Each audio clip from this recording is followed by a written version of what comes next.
everyone. A Buchnerverse production of the Hall of Fame show, season 3, episode 41, 341. I don't know what famous number that would be. I'm sure something. Yeah, I can't think of it. I'll think of something for 342 next week. All right. Yeah, I'll see if anything exciting happened at 341 AD. Continue. There you go. And I'm Kirk Buchner. I co-own, I cooperate, notonhalloffame.com with my partner here, Evan Nolan. We also run the Fictitious Athlete Hall of Fame, the Fictitious Rock and Roll Hall of Fame, the United States Athletic Hall of Fame. Now, frankly, we don't really care if you vote in the midterms, but we do want you to vote for the United States Athletic Hall of Fame, where you can vote for www.notonhalloffame.com/USA. Okay, maybe Evan cares a little bit more than I do, but Yeah, a little bit. I'm a Canadian, so I kind of get a pass on that statement, wouldn't you say?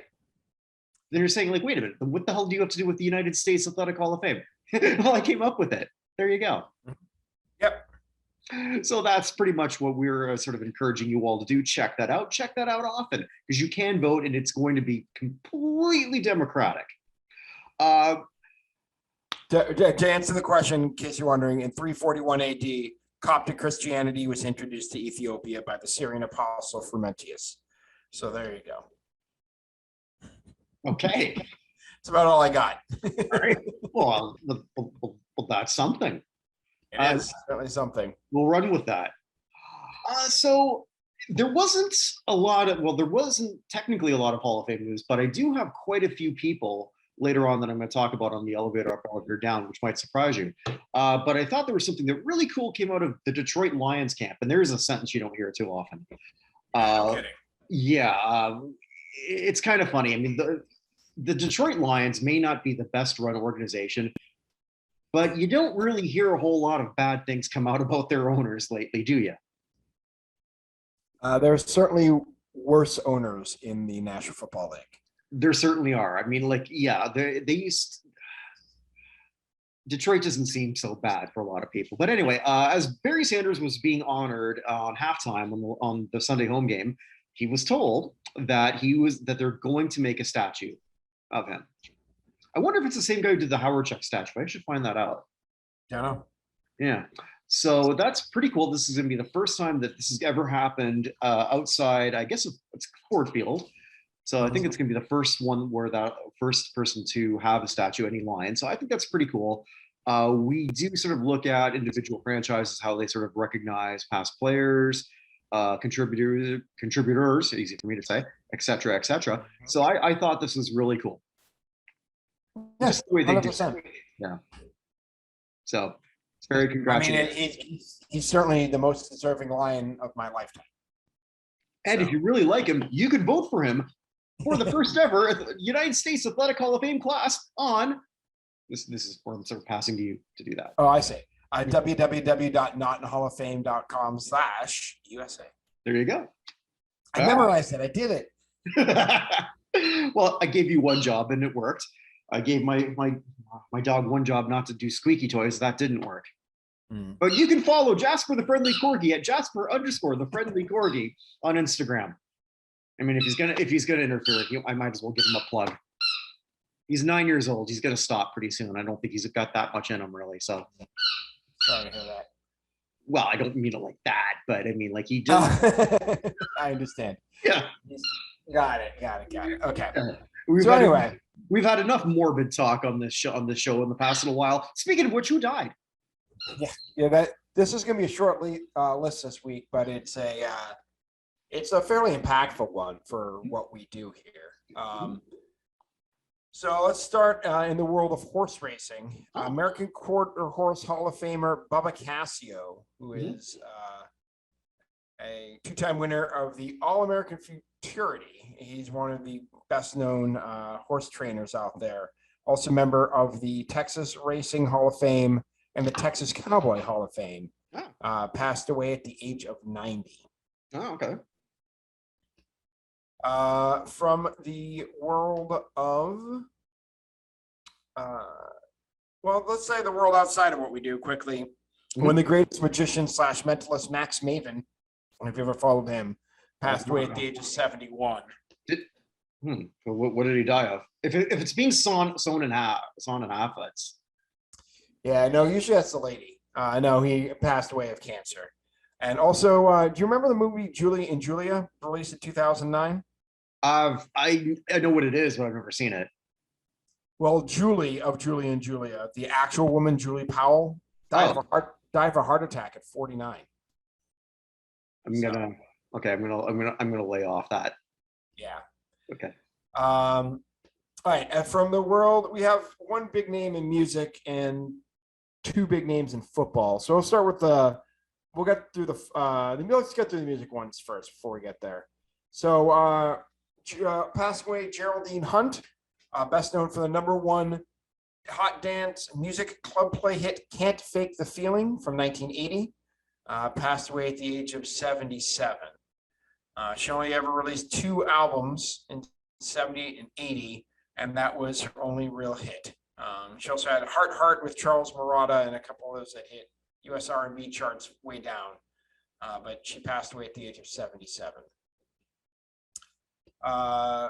Also lost saxophonist, clarinetist, and flautist Anthony Ortega, very well known within jazz circles. Worked with all sorts of folks, but probably best known for touring internationally with Quincy Jones for a very long time. He passed away at the age of 94. Also passing away, Robin Sylvester, English musician best known as a member of the band Rat Dog. You are familiar with Rat Dog? I'm not familiar with Rat Dog. So Rat Dog is basically a side project for Bob Weir after the Grateful Dead disbanded. Okay. So he also played alongside, you ready for, again, one of those session musicians, right? Yeah, I'm ready. He was an assistant at Abbey Road Studios, actually started his career as a sound engineer and assistant at Abbey Road Studios when the Beatles recorded that album. But he also played with, let's see here, Steve Douglas, Beach Boys, Ry Cooder, the Coasters, the Shirelles, Mary Wells, the Drifters, Billy Preston, Christine McVie, Bo Diddley, Chuck Berry, Freddie Fender, Joel Shannon, and a whole bunch of other people. Rather than that, he wasn't well known within the industry. I love how you always end that every time. It's like these people. I just want to meet some of these like session guys and like just have a conversation with them and just listen to them tell stories. I'll bring a bottle of Hennessy and see what happens. But he passed away at the age of 72. I join you there, but knowing how my pattern is, I probably forget everything and hope you record it. Fair enough. A very, very young passing away, Takeoff, Kirshnik Kari Ball of Migos, excuse me, was killed outside a bowling alley in Houston, apparently over a game of dice. He was shot and killed. Known as actually very much known as one of like the chillest guys out there, not someone who would start a fight or get involved in any of that stuff. Yeah, he passed away at the age of 28. You mean very well? Did he like do what do we really know other than it was over dice? I don't know. I'm just seeing here if there's any more information.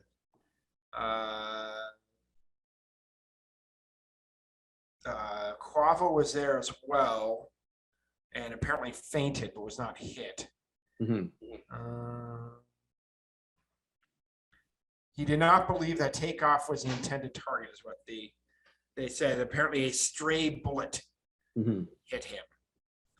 So, yeah, it doesn't say. 2 other people, 24-year-old Joshua Wash Washington, a 23-year-old woman, were also shot but suffered non-life-threatening injuries. So it doesn't look like he was involved. He was just there. Wrong place, wrong time. Wrong place, wrong time. So he and Quavo had just actually released an album earlier this year without Offset. But yeah, he was only 28, which is way too young. Speaking of way too young, sorry, Jerry Lee Lewis, who married his 13-year-old cousin. I was wondering where you're going with that. Yeah, I was trying to figure out how to think about that. I was trying to think of that gently, but there's no good way to do it. Jerry Lee Lewis passed away at the age of 87. Rock and Roll Hall of Famer.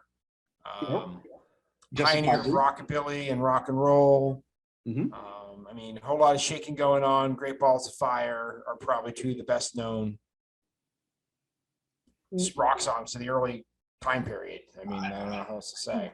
I don't know that I'm forgetting anybody else. I very well might be, but I don't think anyone made the piano sound like that in the 50s. I don't think so either. No, I mean, pretty close to being on that Mount Rushmore rock for me in the 50s. Would you? I was thinking about this actually when this happened, because that happened like I think right after we recorded last week. Yeah. We never used the term canceled up until recently. Would you say that Jerry Lee Lewis is pretty much the first person in the rock era to be canceled?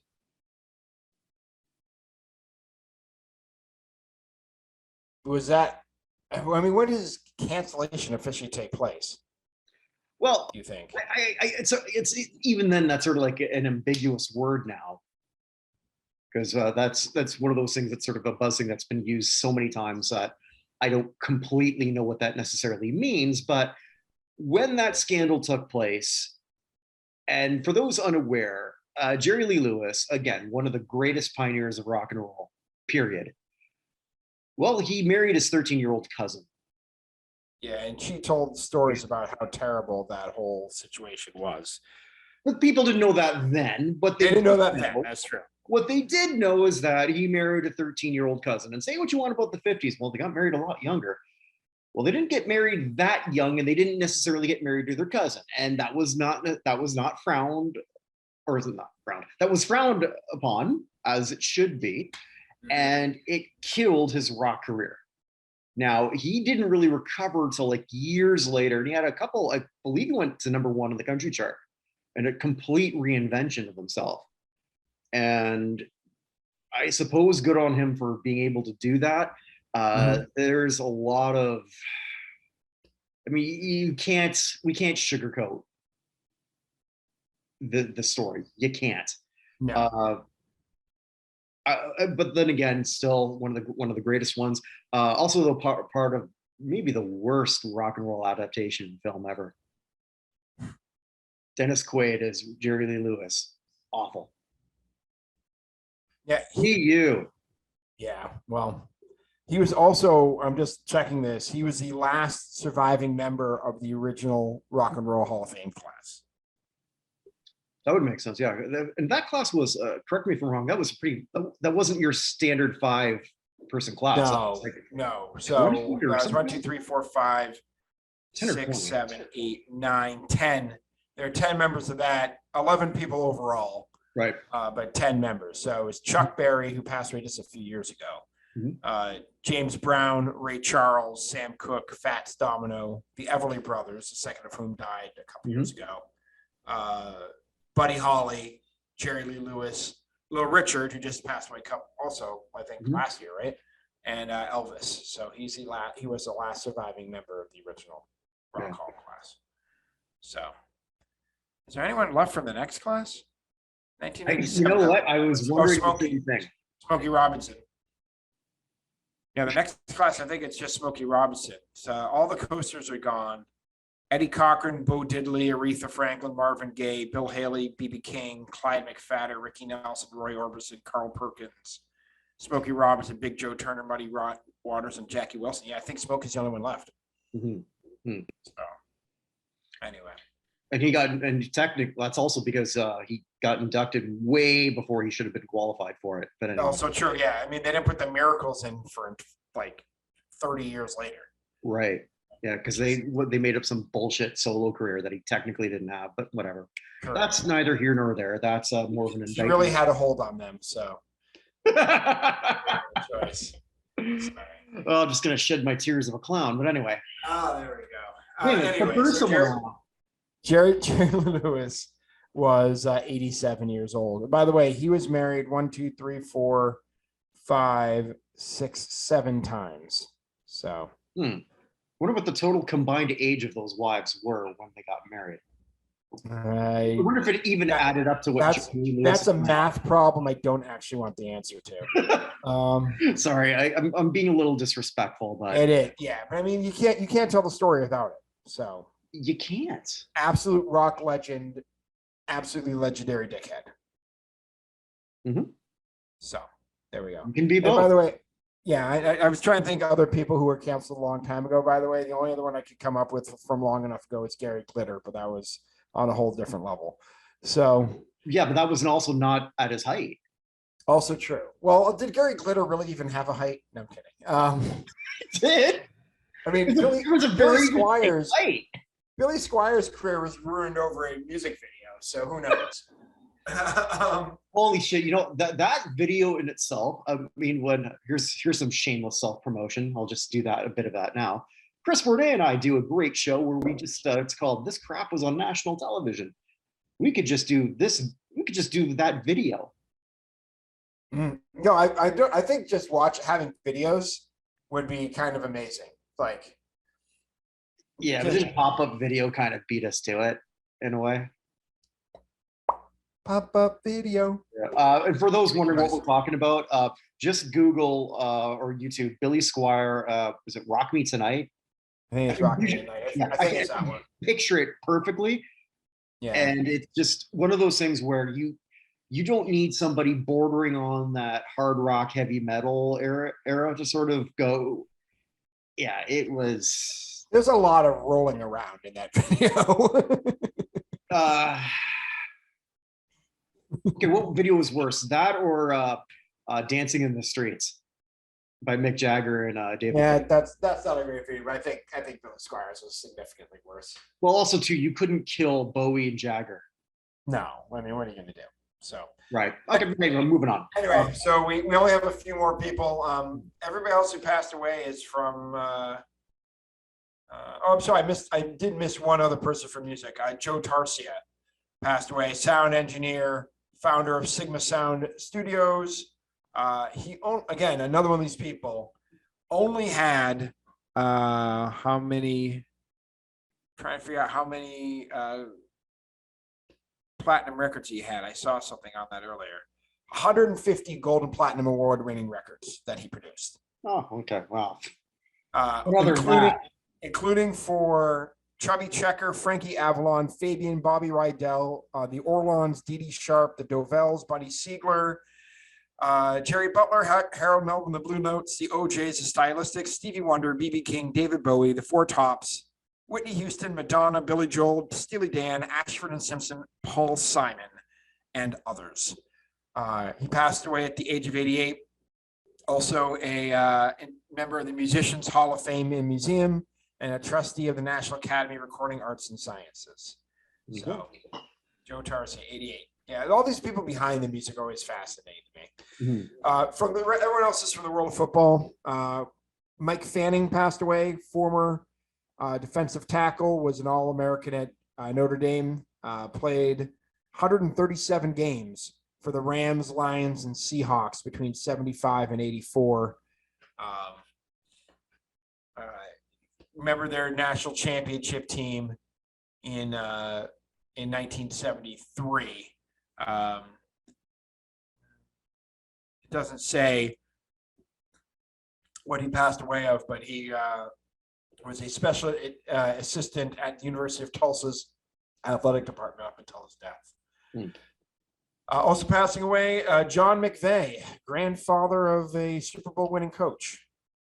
So John McVay was the head coach of the New York Giants from 76 to 78, but also played center for Miami of Ohio.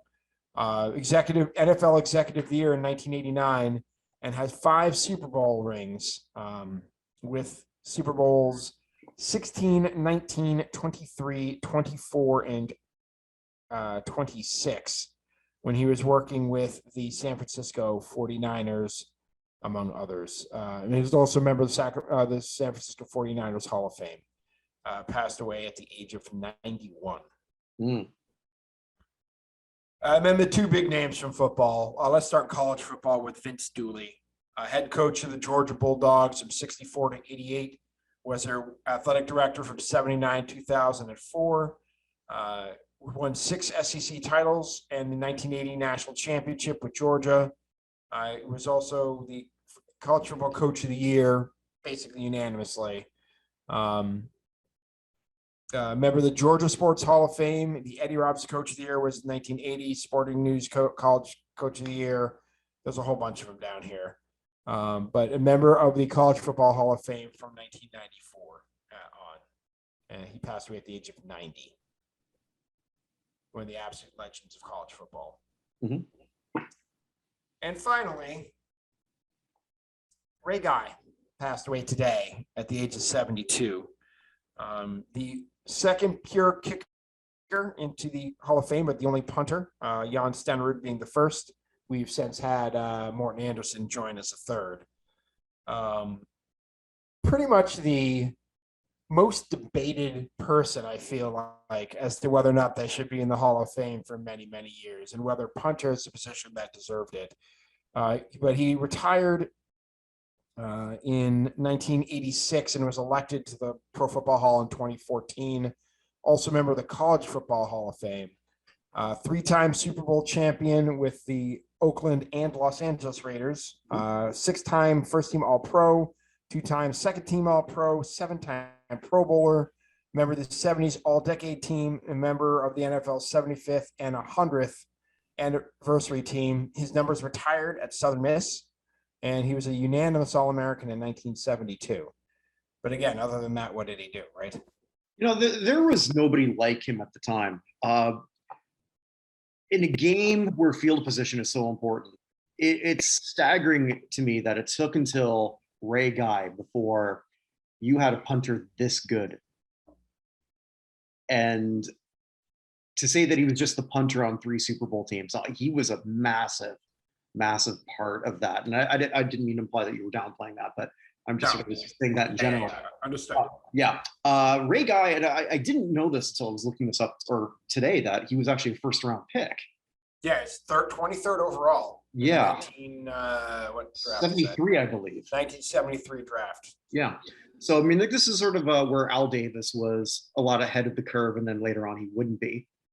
He'd be so far behind it he couldn't see it. But either way, I'm sure that was a very debated, it had to have been. Like, just like a lot of people in Oakland just scratching their head like, what the hell? And it wasn't like Southern Mississippi was, or is, for that matter, a college powerhouse. So probably a lot of people had never even seen him, especially back then in the 70s.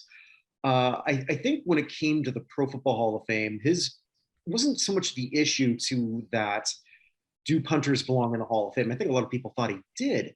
But then you've got this hall that they will take 5 people or 4, sometimes less. A lot of times it has been less than that. Mm-hmm. And so he's going up against superstar after superstar, which just made it so hard. And then when he finally got on the veterans ballot as a solo, okay, it was pretty easy because he wasn't against really anybody but himself. Right.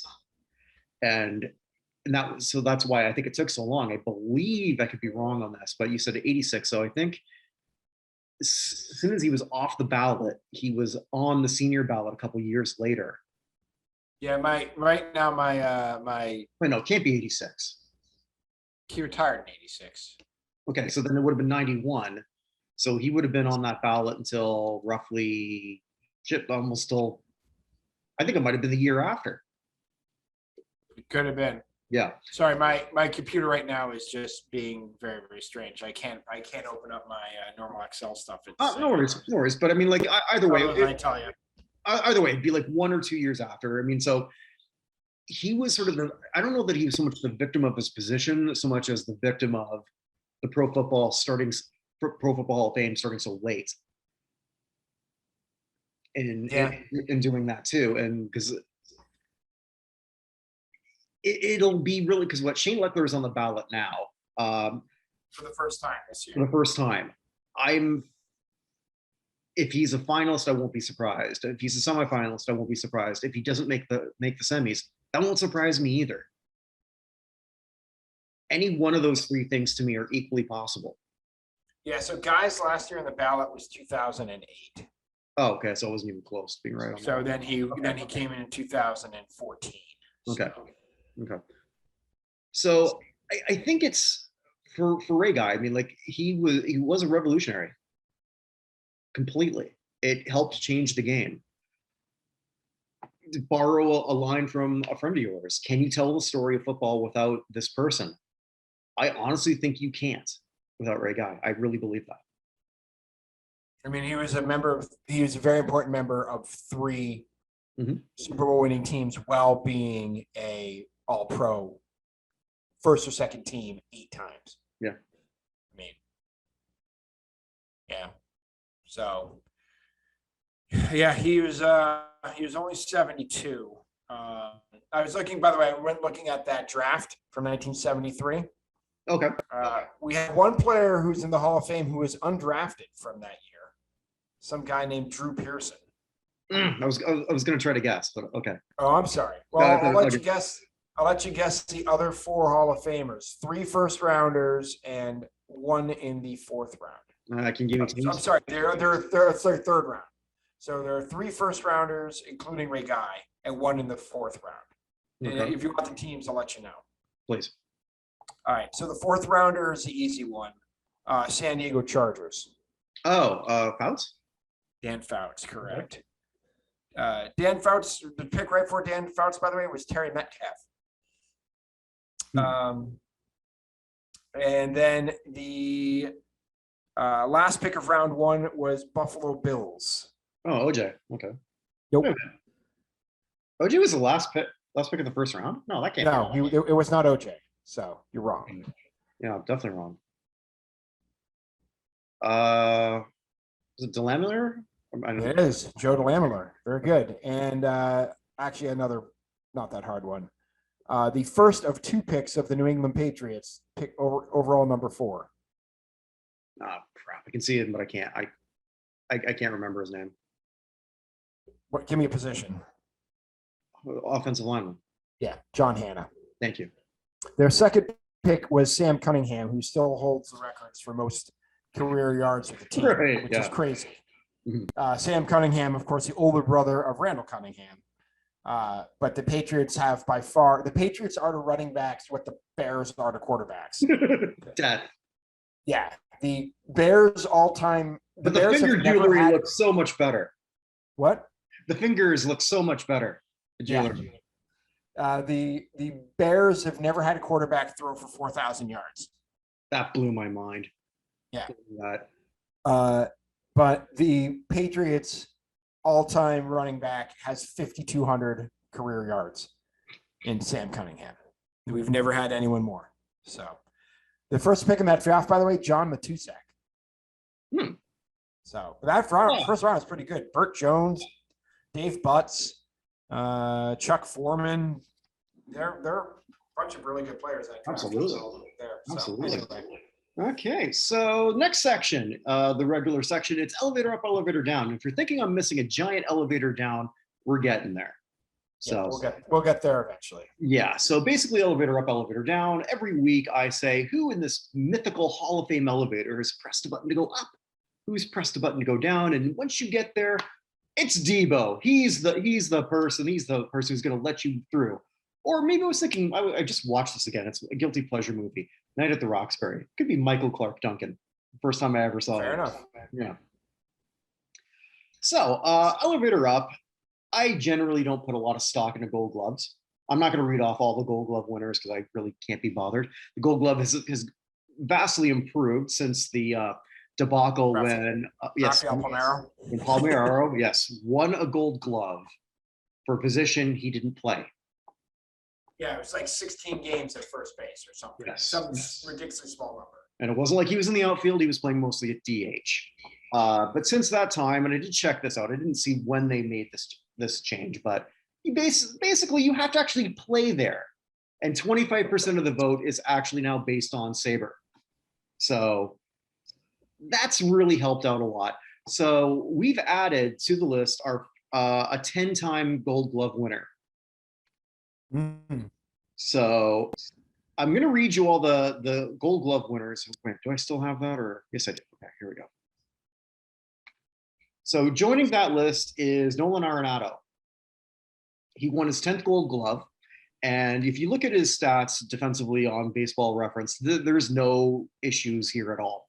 There shouldn't be with him winning that. He also he'll probably finish in the top 5 in NL MVP voting this year. He's at 299 career home runs. His B-WAR is over 50. He's still relatively young. He can do some real damage.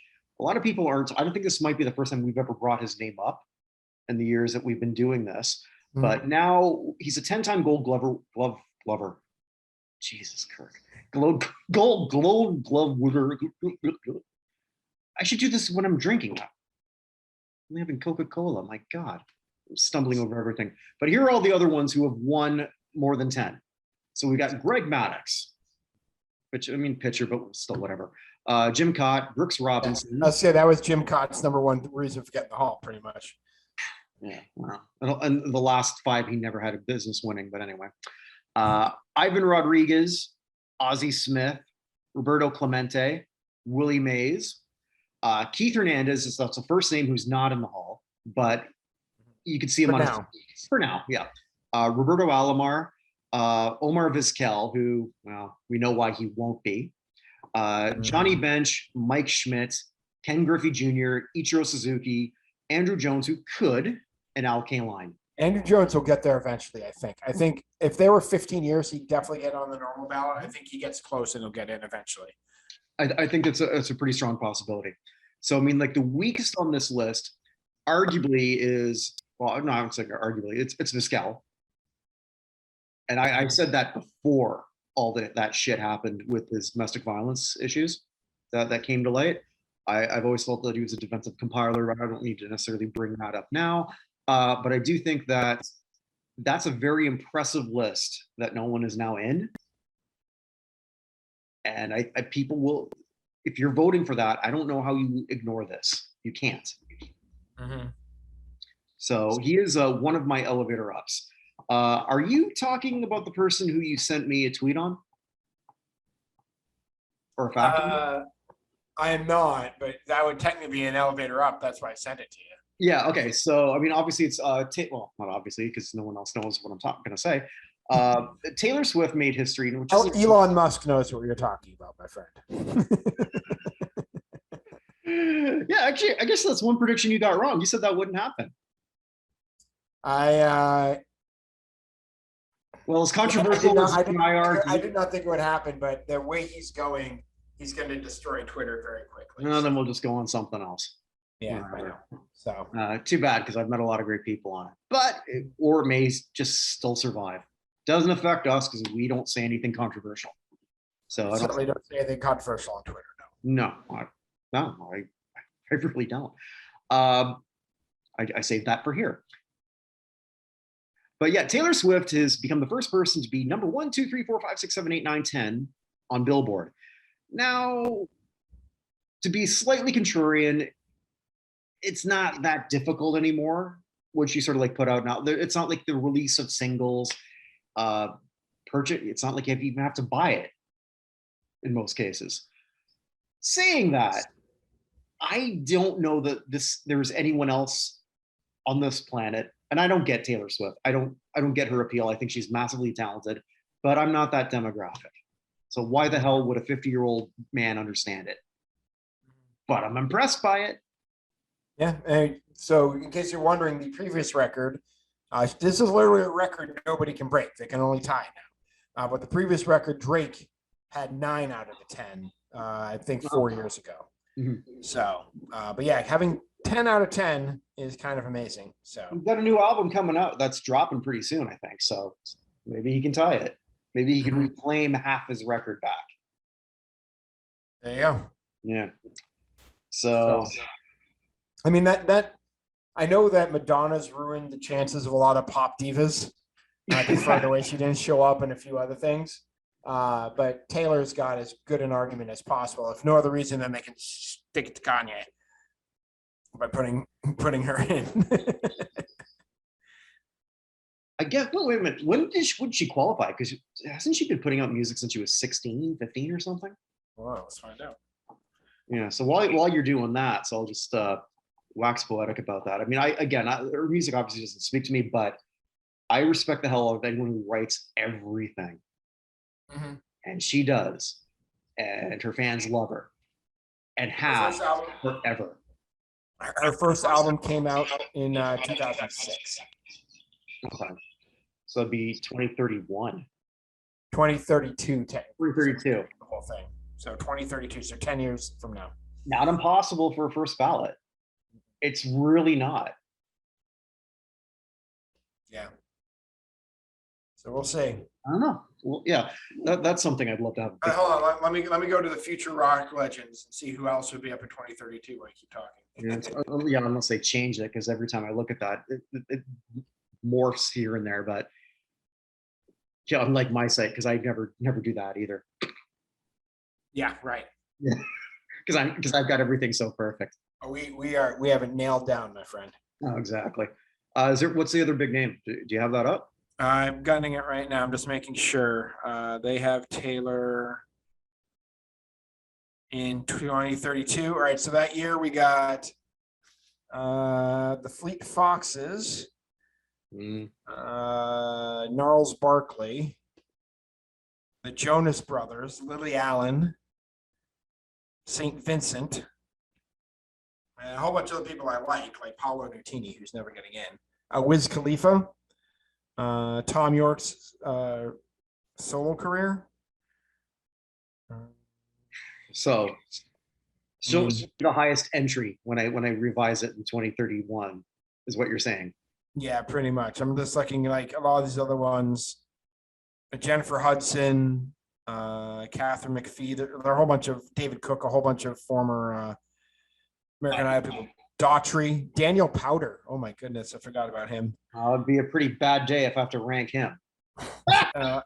Lupe Fiasco, Neo. Yeah, it's not the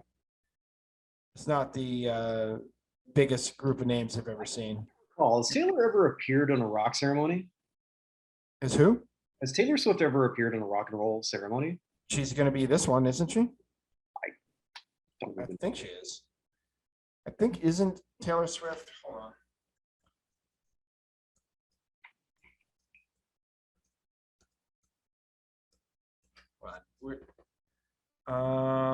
I did not expect to go this deep on Taylor Swift. Yeah, I know. Yeah, that sentence is a little bit. She'd be offended. She did Carol Kings. Oh, okay. So in 2021, she was on Carol Kings. By the way, 2033 is Ladies Take Control. Adele, Miley Cyrus, Katy Perry, the same year, as well as Bon Iver, Vampire Weekend, and one of my favorites, The War on Drugs. So. Okay, so let's go with that first three since we're here. So that was Adele, Katy Perry. Who's the third? And Miley Cyrus. Miley Cyrus. Okay.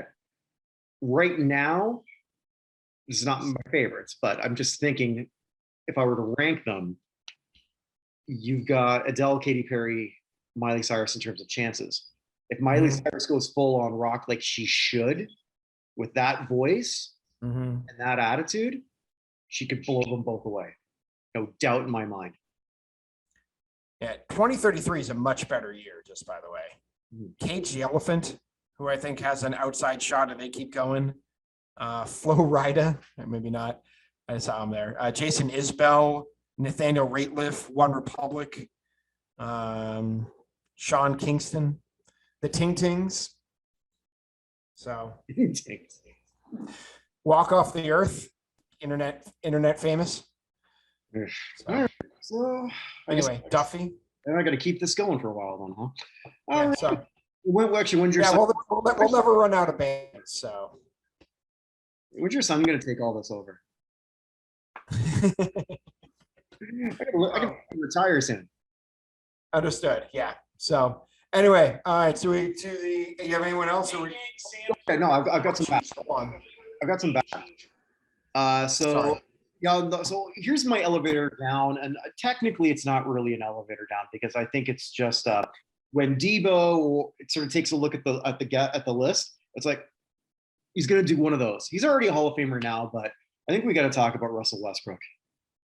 Okay. Who is right now? I was looking right. He's as we're recording this could change, of course, but of all eligible players on Basketball Reference, eligible, like I guess have the required amount of games minutes, or I'm not sure exactly what that amount is, but anyway, he's the worst effective field goal shooter in the league. Wow. Russell Westbrook is the worst shooter in the NBA. Wow. There's not an injury that I'm aware of that we can point this on. I can't recall the last time I've seen a basketball player fall apart this quickly, not because of injury. Here's a question for you. Yeah. Every player who's eligible and has won an MVP is in the Basketball Hall of Fame. Every single one. Every single one. We have 2 active MVPs who are playing right now who I think have a shot of not making it. Who has a better shot of missing out? Russell Westbrook or Derrick Rose? Derrick Rose. You think Rose does? Yeah, because Westbrook still had more years on top. Rose never won shit either. Westbrook never won anything. But do they give a Grant Hill exception for a guy who was very, very good and got injured and then had to reinvent himself at the end of the career versus a guy who just fell off and like Wile E. Coyote off the cliff? But that cliff was pretty long. He still also he holds the record of the most triple doubles. I mean, like what he did offensively. Well, he only holds that record because it wasn't something they counted. Otherwise, Wilt Chamberlain would have owned that record. He would have made sure he had a triple double every single day. He would have made, okay, yeah. Wilt would have rather had that record than that lone title he had. Wilt Chamberlain would have missed 5 layups in a row just so he could get the rebound to make sure he had enough rebounds. Remember when Ricky Davis did that? Yeah. Fucking clown. Anyway, I honestly think Westbrook's way higher. He's got way more accolades too than Derrick Rose has. So yes, I do. I do think that Westbrook is way higher, will be regarded much stronger. And let's say he retires at the end of this year. I don't know that he is. I have no insight on this at all. I mean, like he's owed a shit ton of money. This position obviously is not, or this team does not work for him, but I don't think he's got the confidence. And I think he's just lost steps. He's lost a few steps. Yeah. I mean, he's been on 4 teams in the last 3 years. This is the last year of that huge contract he signed. Right. Houston. Yeah. Yeah. So, I mean, he didn't sign in Houston. He signed it in Oklahoma City, who traded him to Houston, who traded him to, Washington, who traded him to Lakers. So here's who I look at him as, right? So Tracy McGrady was a first ballot Hall of Famer. Who was better, Russell Westbrook or Tracy McGrady? And my answer is Westbrook. Westbrook at least got out of the first round. Right. Tracy McGrady, still famous for hey, it's nice to get to the second round when they're up 3-1 in a series, and then they proceeded to lose the next 3 games. So that's sort of my bar. That's my first ballot bar anyway, when I look at it. And nothing against T-Mac. I think I always wonder what would the Raptors have been if they would have worked to instead keep T-Mac instead of Vince. But whatever. That's neither here nor there. So yes, I do think that. And when I look at Derrick Rose, he didn't also have Grant Hill's length of time on top either. And I can question Derrick Rose's MVP. I'm sorry? I can question Derrick Rose's MVP. And I do. But so no, I mean, I think Westbrook's still a Hall of Famer, but I mean, I think right now, watching this version of him, this broken down version, who doesn't look much different than he did 10 years ago, like physically, right? He still looks like the same guy, but except when you see him play, when you look at his face, this was never going to work. I think the only person who thought this was going to work was LeBron James, who might be as bad a GM as Steve Nash was as a coach. I think LeBron James is significantly worse as a GM than Steve Nash is as a coach. That's probably. I don't think Steve Nash. I don't think you can judge Steve Nash's ability to coach. I was going for the segue, but It's sort of like a foreshadow. Understood. I get it now. I was going to say the segue. Yeah. So do what? And if you can't figure out what the ugly is, Let's do the bad, the ugly, and the good. Let's end on a good note. Okay. So let's start with the bad. Clint Eastwood should always be the hammer. What the hell are we doing? Yeah. So the bad, we're going to stick with the NBA, and I'm going to go with whatever is going on with the San Antonio Spurs and Josh Primo. Ooh.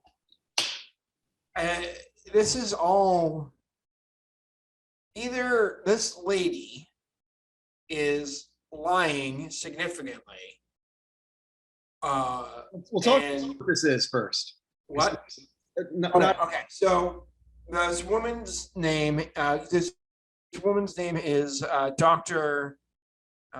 Hillary Coffin, who was a employee of the San Antonio Spurs for 1 year as a psychologist, basically. She was employed for 1 year.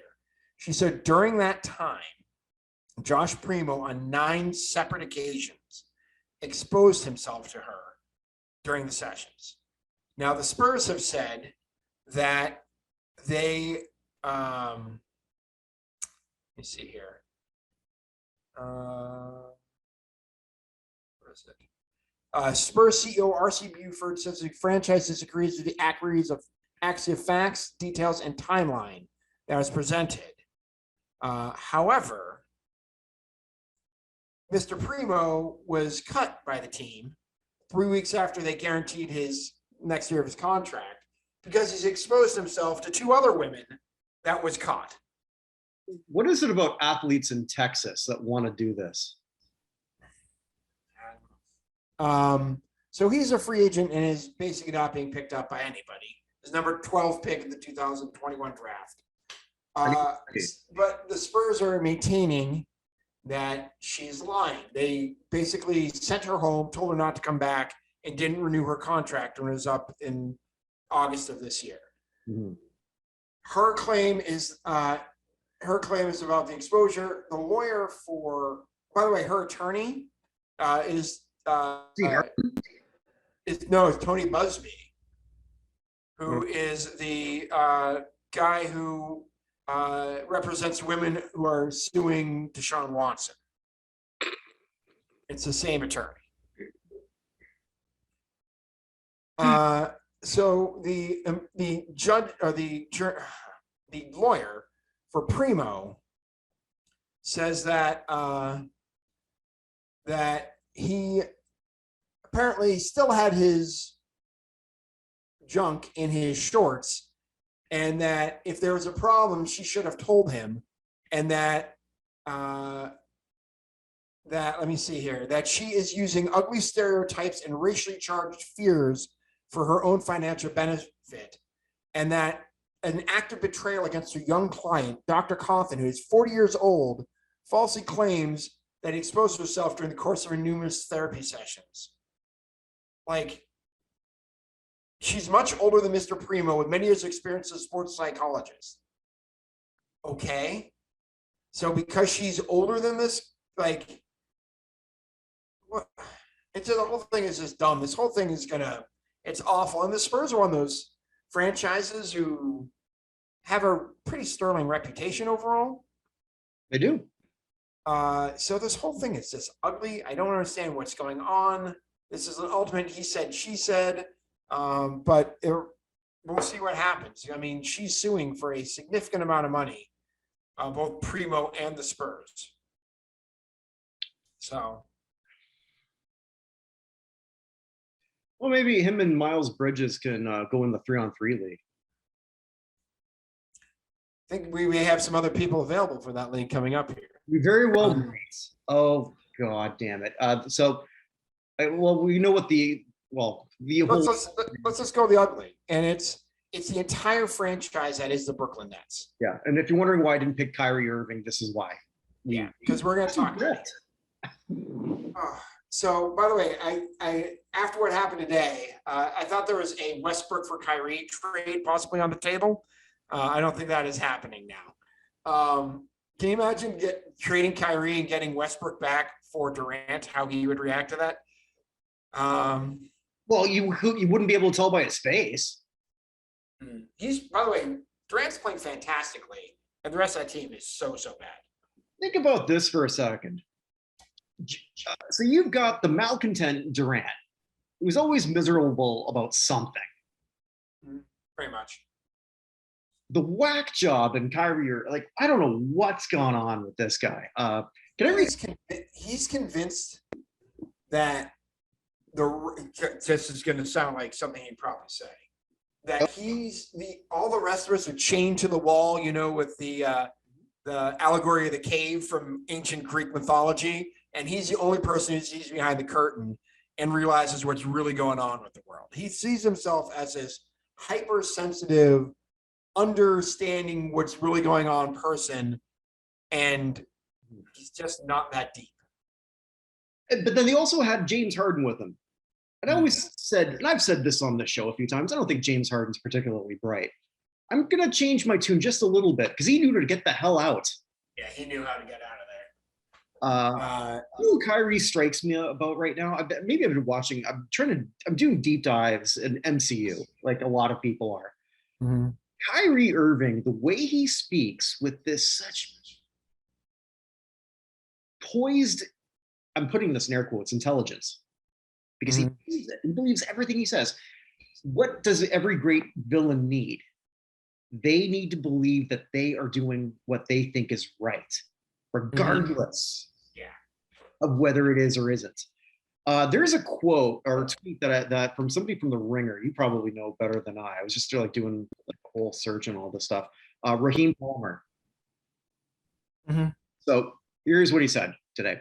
Kyrie's character arc is the most fascinating thing I've ever seen. In 6 years, dude went from an all-star NBA point guard who has yacht parties with all white women and no black women in sight to a vegan, Muslim, Native American, flat earth, anti-vaxxer, anti-Semitic black Hebrew Israelite. Yeah, that's what he did. When Kyrie left Cleveland, I applauded him, not because I thought it was a smart move for him to win titles, but because Kyrie wanted to sort of like form something in his own image. He wanted to be the alpha dog. He wanted to bet on himself. I love that. I'm trying to do something similar. Having said that, I guess where him and I differ, other than the millions and millions of dollars, I think I'd like to think that I know what I am. Kyrie is constantly, I don't want to say devolving, evolving, whatever it is, morphing into, I don't know what the hell it is. There's no, the man's, I don't know, I want to say he's insane. He's not. I think he's legitimately believing a lot of interesting theories that, I don't know, I'm almost at a loss here. I thought I had this in my head, how I wanted to go with this, but if Kyrie's trying to build something in his own image, and I don't think his image keeps changing, how toxic is he in every locker room? What are we going to hear later? Yeah, who knows? I mean, this is all just being come out, but so let's just back up to this time last year, right? Yeah. So this time last year, we had Kyrie, who wasn't playing most games because of the New York vaccine ban. He was only playing road games, but not in Canada because he couldn't go to that game either, or also can play in Golden State because of the ban there as well in San Francisco, in Oakland area. Yeah, played less games. Was amazing in all 30, which was incredible in itself. And let's give the man some props, considering that he wasn't playing with them, wasn't even allowed to practice with them. And when he was on the court, he was great that year. True. But they had Kyrie in that situation. They had Durant and they had Harden. They trade Harden forces his way out. They trade him for Ben Simmons, who also not necessarily the most mentally stable person. Can we put it that honestly? Well, there's another one who is seeing a sports psychiatrist, I understand. I don't know how you're that talented and you've lost your. He's lost. Philadelphia broken. He was broken. I was watching a Nets game about a week ago, and I sent a message to all my buddies in our fantasy football Slack here, saying, "I just watched Ben Simmons airball a finger roll from 4 feet away from the basket. He came up short on a finger roll 4 feet from the basket." You're talking about, and at least when he was losing his confidence offensively in Philadelphia, he was still a very good defensive player. Now he's not even that. He has a PER under 10. Under 10. Yeah, that's not good.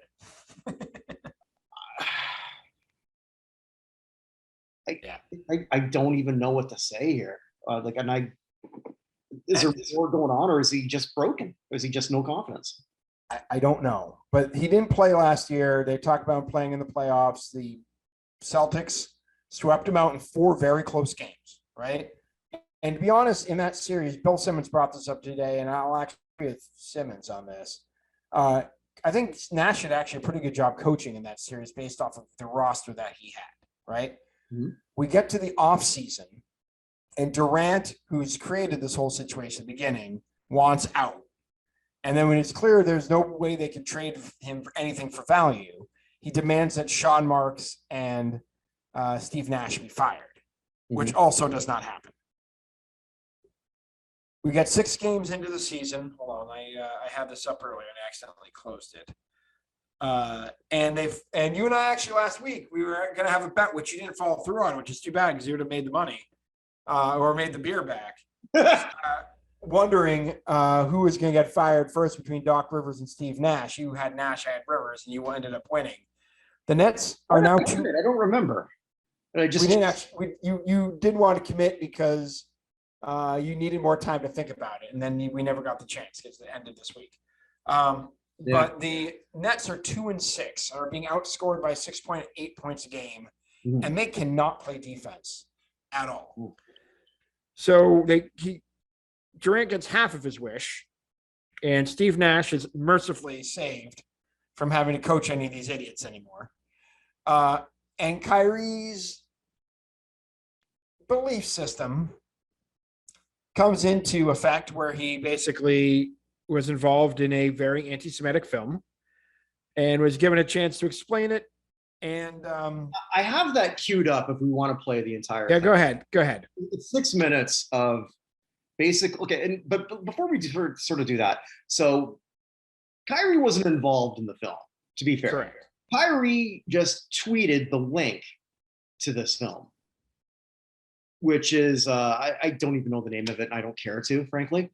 But long story short, in that film, from what I've read, is basically the Jews are Satan worshipers, and the Holocaust didn't happen. I don't need to see a film about this, so I won't. So going into today, there was a hell of a lot of like, okay, well, why aren't they doing something? Why isn't the NBA sort of suspending him? Guaranteed that the powers that be, Joe Tsai, I'm sure the owner of the Nets, who was very vocal about his displeasure about this comment, somebody talked to Kyrie. Okay, there's going to be a press conference. He had to say 2 things. Yeah, go ahead. He had to say that he was not anti-Semitic, and basically that he apologized for everything he said. And he had this press conference and said neither of those things. Do we play the whole 6 minutes, or should we just the last? I mean, let's just talk about it. We don't need to hear Kyrie talk for 6 minutes. All right. So basically, well, summing it up, Kyrie, as you said, did neither. Not only did he do neither, his last response was, so the last thing in closing that off was, well, can you just say that you're anti-Semitic? And he says, I don't have, basically he said, I don't have to because I know where I come from. I don't quite know what that means. Who knows? Other than he believes that he's entitled to feel this way. Well, he did, in one of those press conferences, was asked about it, and he said, how old were you when you realized that there are 300 million of my, what? Same press conference. Oh, same press conference, right? Yeah. There are 300 million of my ancestors who are buried in this land, essentially. Mm-hmm. And obviously, you and I are not the two people to talk about black trauma in the United States. 100%. But racism is not fixed by racism. I'm smart enough to know that. Mm-hmm. And I don't know how someone who thinks he's as smart as Kyrie can look at what happened to Kanye the week before Mm-hmm. and think that this was going to play out any other way. I don't know. So he's now, as we're doing this, suspended for 5 games. At least 5 games. At least 5 games. At least 5 games. Now, Kyrie last year, we know what he did. He did a decision that, and I still respect this on some level, and I still almost respect this on some level because he's a man of conviction.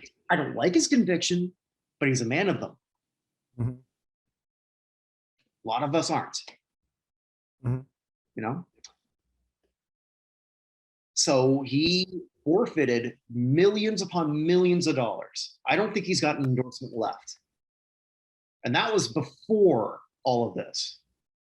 Mm-hmm. There's not going to be an Uncle Drew 2. Uncle Drew will not make our fictitious athlete Hall of Fame, which you can vote on. But he's losing his friends. Now, right now, there's no active player in the NBA who said anything. And I honestly believe none of them ever say anything until LeBron says it's okay. And I'm not saying that because that's an anti-LeBron thing, or it's just because I've watched this play out. Mm-hmm. No one said anything about Sarver until LeBron did. Nobody said anything about, are we going to play until, like in the bubble, until LeBron said it's pretty much okay. That's the kind of power that this guy has. Right. So LeBron knows Kyrie. They played together for a while. I don't know if he was still upset the way Kyrie left, because Kyrie apparently did not tell LeBron he wanted to do this. So they have an interesting relationship, obviously. I do understand that LeBron was sort of like talking about trying to get Kyrie possibly. As a recent months ago. It wouldn't shock me if the Nets bought him out at this point. Well, try to come up with a buyout for it. And the Nets don't want him. I don't see how another team picks him up right now. And Kyrie's the type of guy, if he never plays another NBA game, that does not surprise me. Because he is clearly not thinking about dollars and cents. And I respect that part. But how he's come to these conclusions, I don't know. At some point, it's going to reach where a lot of other players don't want to be around him. Mm-hmm. And even if he's a great guy, then it becomes that whole distraction thing.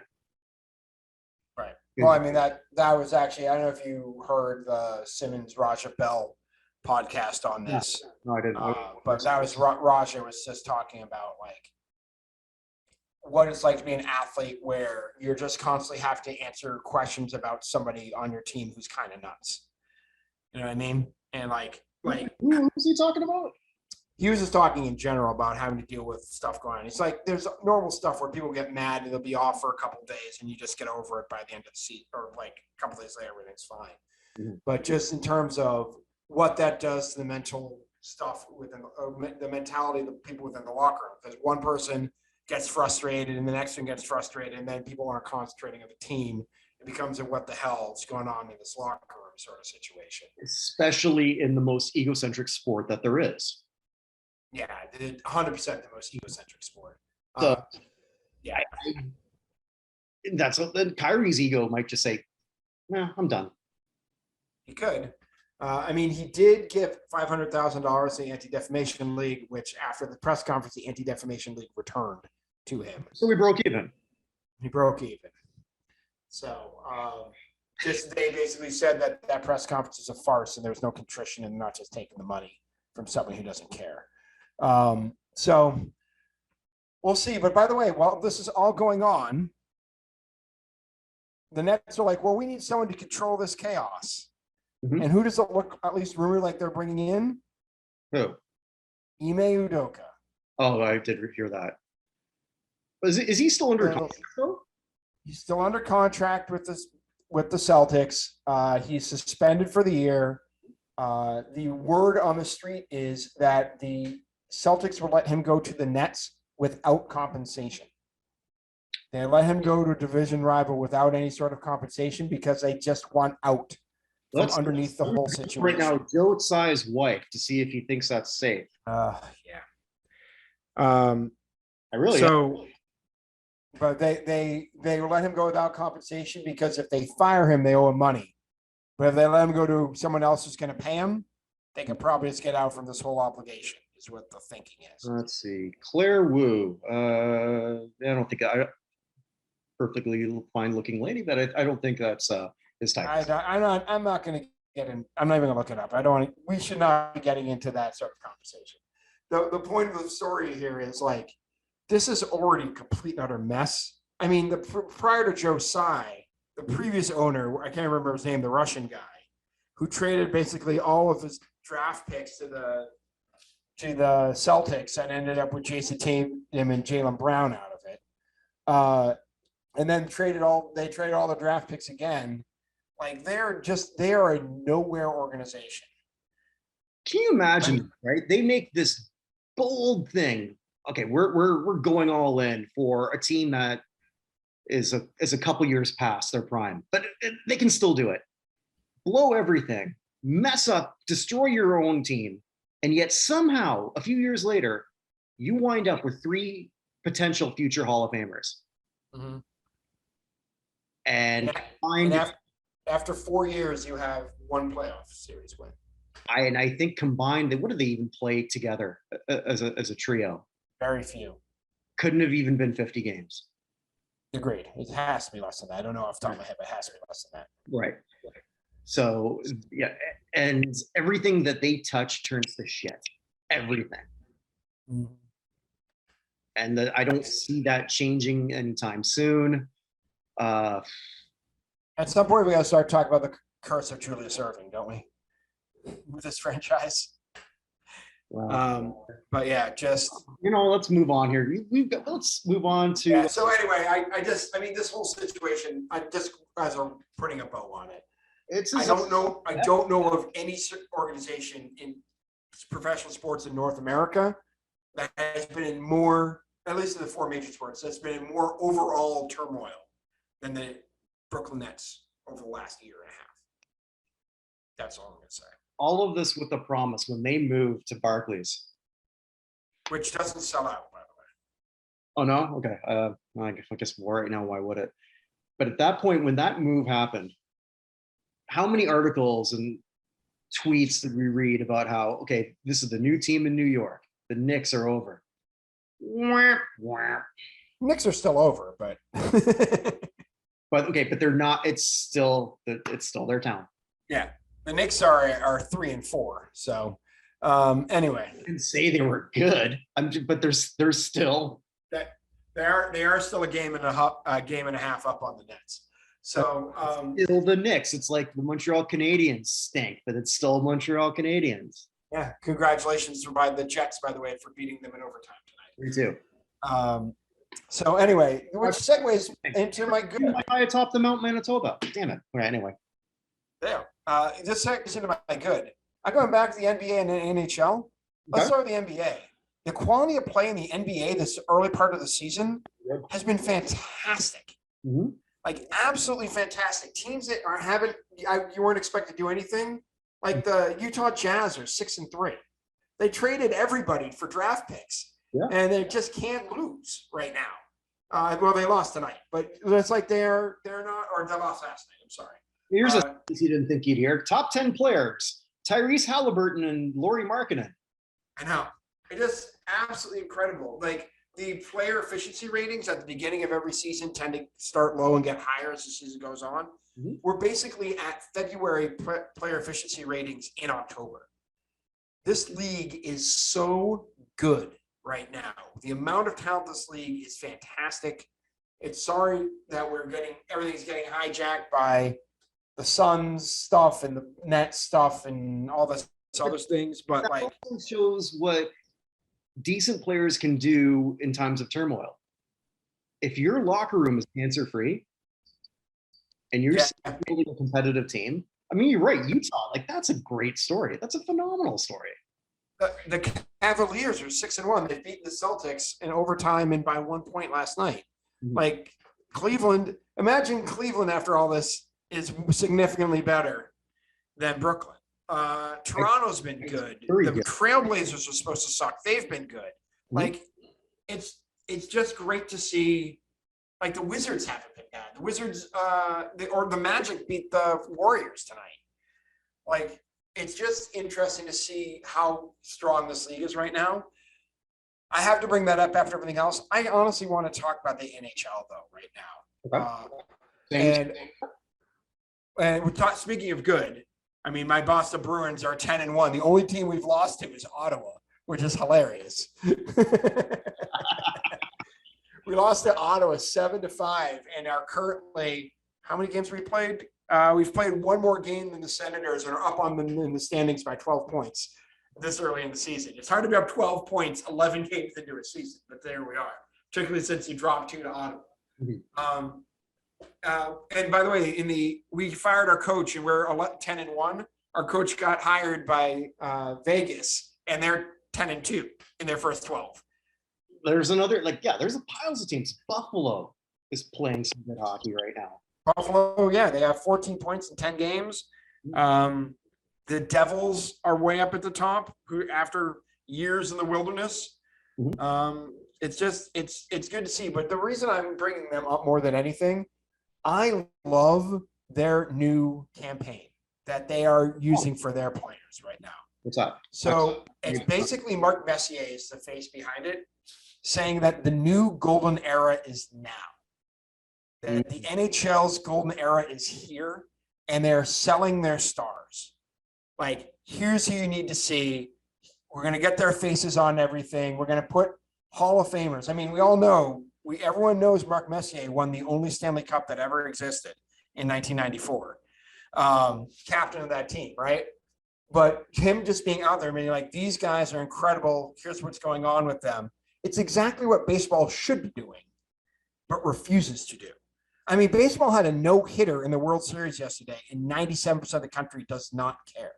That's true. Right now. And these are not, in Houston and Philly, are not 2 small markets.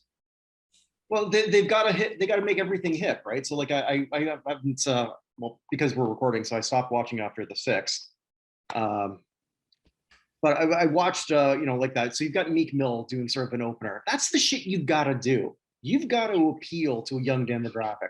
Why is there no African Americans in the World Series? Because you're not cool.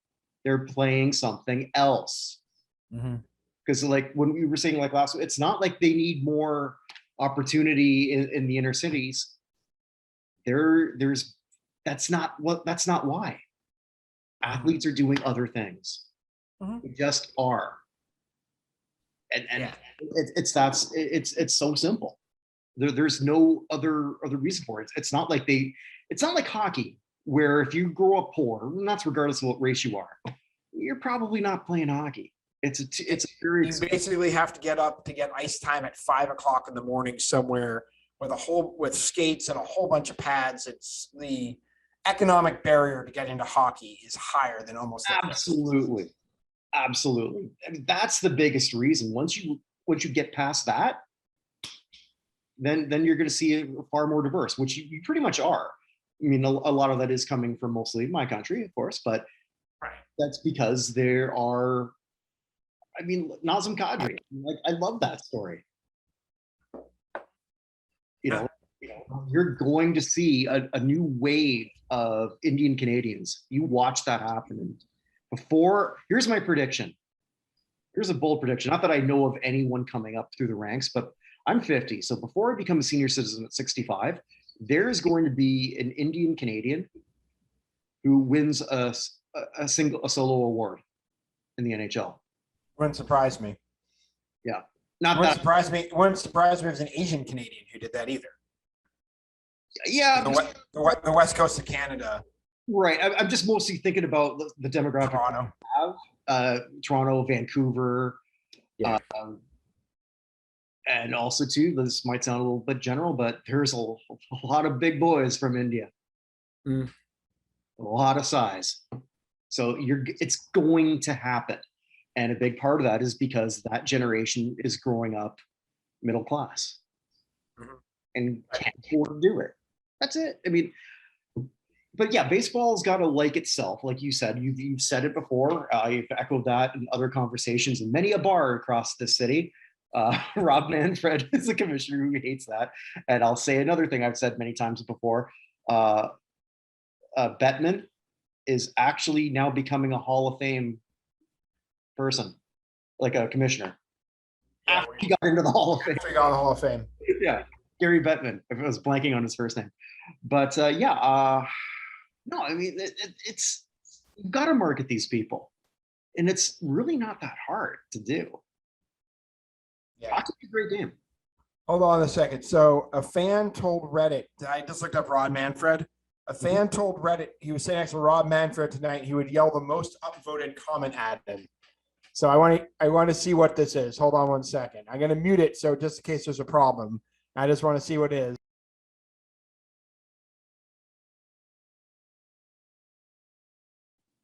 You muted it. Now I can't hear you.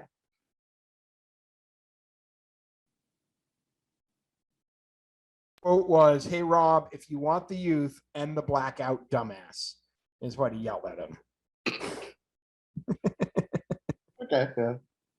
So anyway, I thought it was interesting that they just had a competition as to what to say, and the guy right on the other side of Manfred is laughing hysterically.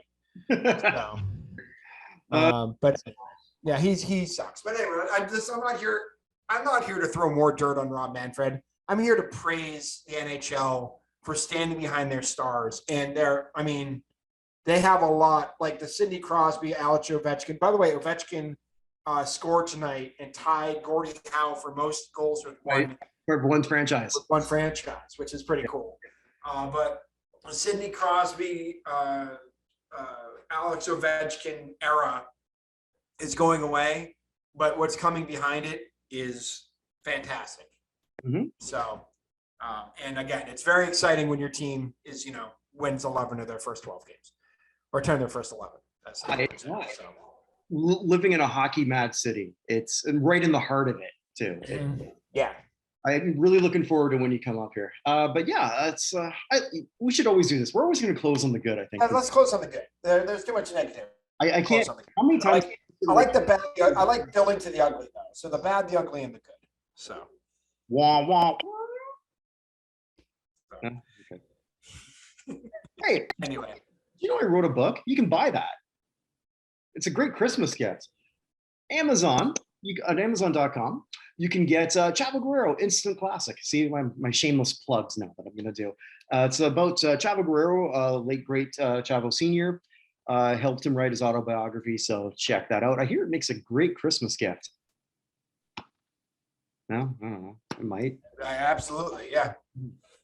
And I know a guy who might be able to sign it for you. There you go. Yes. Would have to be me, but my picture with Jasper is actually in the back. Oh, nice. Yeah. So there's that. As I mentioned, Chris Bourdain and I will eventually be recording our next show. This crap was on national television, and yeah, I've chosen one of the episodes of Battle of the Network Stars. Although it's not really crap, we're just gonna have fun with it. It's just gonna be a nice throwback. So we're really looking forward to doing that one. On how the hell did this go #1? We just did. The hell did we just do? Well, I'll tell you what we're doing next. We're doing a twofer. Okay. So we're doing a song that went #1 twice in 2 different decades from 2 different bands. Okay. So it happened one in 1970, the other in 1986. Take a guess. Red Wine. No. We actually did Red Wine, but that. I know. Yes. 1970, 1986, 2 separate bands. Yeah, 2 separate bands. I don't even know where the first one's from. I think they're from England, but the second one's definitely from England. That much I know for sure. Tainted Love? No. While you're thinking of that, I remembered which one we just did.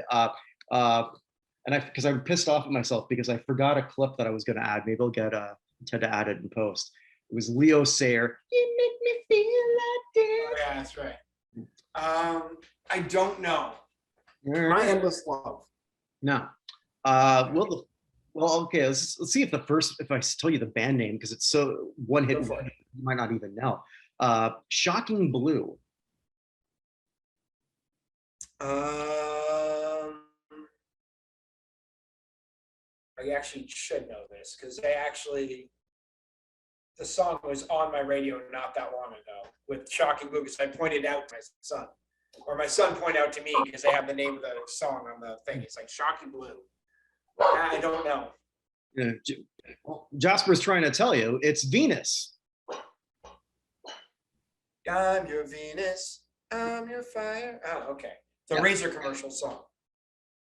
Oh, that's true. Yeah. And also by Bananarama. They're only #1, but they were not a one-hit wonder.